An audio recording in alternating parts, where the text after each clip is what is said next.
आज Doubtnut app download करें। Doubtnut पर अपने सभी गणित, रसायन विज्ञान, भौतिक विज्ञान और जीव विज्ञान के डाउट्स का करो सफाया। बस प्रश्न की फोटो खींचो, एक ही प्रश्न को क्रॉप करो और तुरंत वीडियो सोल्यूशन पाओ। अभी डाउनलोड करें।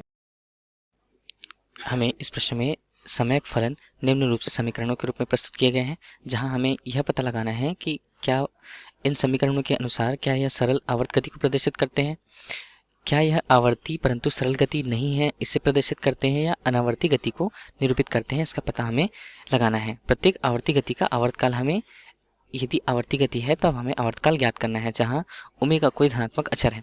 जहाँ हमें निम्न समीकरण ए, बी, सी, डी, ई तथा एफ क्रमशः दे दिए हुए हैं। यदि हम पहली स्थिति से ही बात करें तब पहली स्थिति के अनुसार ए जो हमें दिया हुआ है साइन ओमेगा टी ऋण कॉस ओमेगा टी, इस समीकरण को यदि आगे हम हल करें तब हल करने के पश्चात यदि हम एक स्थिति की कल्पना करें जहां पर वर्गमूल 2 तथा वर्गमूल 2 का क्रमशः गुणा एवं भाग करते हैं इस समीकरण पर साइन ओमेगा टी ऋण कॉस ओमेगा टी, इस स्थिति पर आगे हम देखें वर्गमूल 2 को यदि हम बाहर रखें तब निम्न रूप से एक अनुपात वर्गमूल 2 साइन ओमेगा टी ऋण एक अनुपात वर्गमूल 2 कॉस ओमेगा टी से प्रदर्शित होगा, जहां एक अनुपात वर्गमूल 2 को हम निम्न रूप से cos pi by 4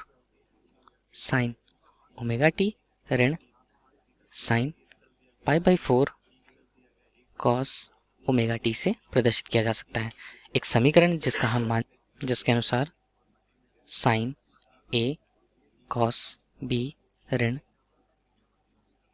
cos A sine B का मान हमारे लिए साइन ब्रैकेट पर ए ऋण बी से प्रदर्शित होता है। इसी समीकरण को इस स्थिति की तुलना करने के पश्चात यदि हम प्राप्त करें तब मान हमें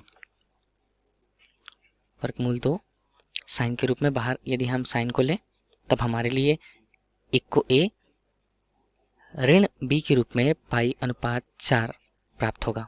यह समीकरण हमें निम्न रूप से समीकरण ए प्राप्त हुआ, जो सामान्यतः एक सरल आवर्त गति के समीकरण जिसे यदि हम y से प्रदर्शित करें उसका मान a साइन ओमेगा टी धन फाई से प्रदर्शित होता है। इस समीकरण के लगभग सामान्यतः यह सम्मिलित होता है, तब हम कह सकते हैं यह एक सरल आवर्त गति है, जिसका आवर्तकाल यदि हम देखना चाहें तब आवर्तकाल t बराबर 2 पाई अनुपात ओमेगा से प्रदर्शित होता है। अतः हम इस स्थिति पर सरल आवर्त गति के आवर्तकाल को बता सकते हैं। दूसरी स्थिति जो दूसरे समीकरण के अंतर्गत जहां साइन घन ओमेगा टी मान दिया हुआ है, इसे हमें देखना होगा। तब हम साइन घन ओमेगा टी के प्राप्त मान को रखें तब इसका मान 1:4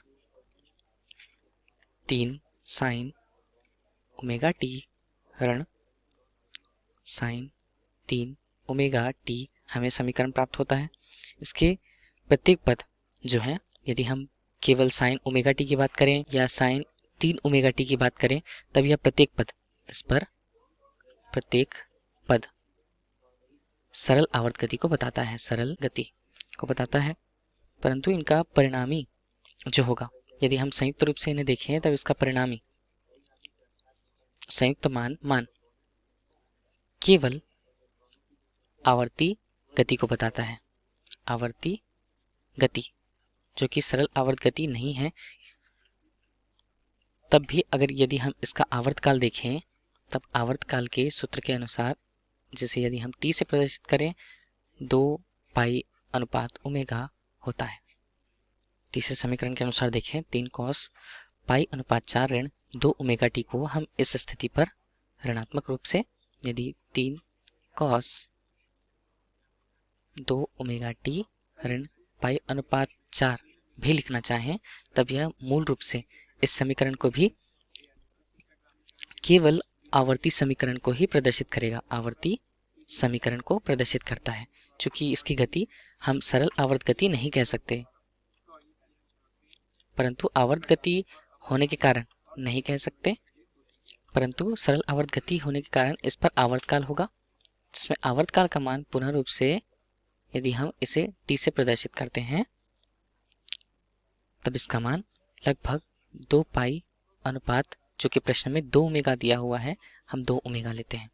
इसके पश्चात इसका मान टी अनुपात ओमेगा आवर्तकाल का मान हमें प्राप्त होता है।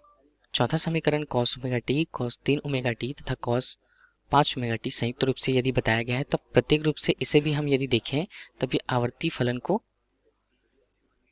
प्रस्तुत करता है, परंतु अब भी इनका प्रत्येक रूप से प्रत्येक पद आवर्ती गति को प्रस्तुत करेगा, आवर्ती गति को प्रस्तुत करेगा, परंतु यदि हम संयुक्त रूप से इसके परिणामी आवर्ती की बात करें या आवर्ती फलन की बात करें, तभी आवर्ती फलन केवल आवर्ती गति को ही बताता है, जो सरल आवर्त गति से कोई प्रकार के मेल नहीं खाता।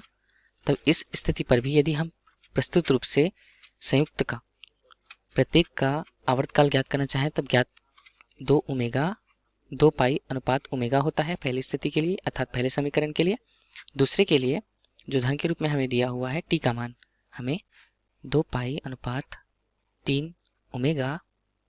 इसी तरह तीसरी स्थिति के लिए जो हमारे धन के बाद लिखा हुआ है टी, इसके लिए यदि हम T1, T2 और T3 से प्राथमिक रूप से प्रदर्शित करें, तब इनका मान 2 पाई अनुपात 5 ओमेगा हमें प्राप्त होगा।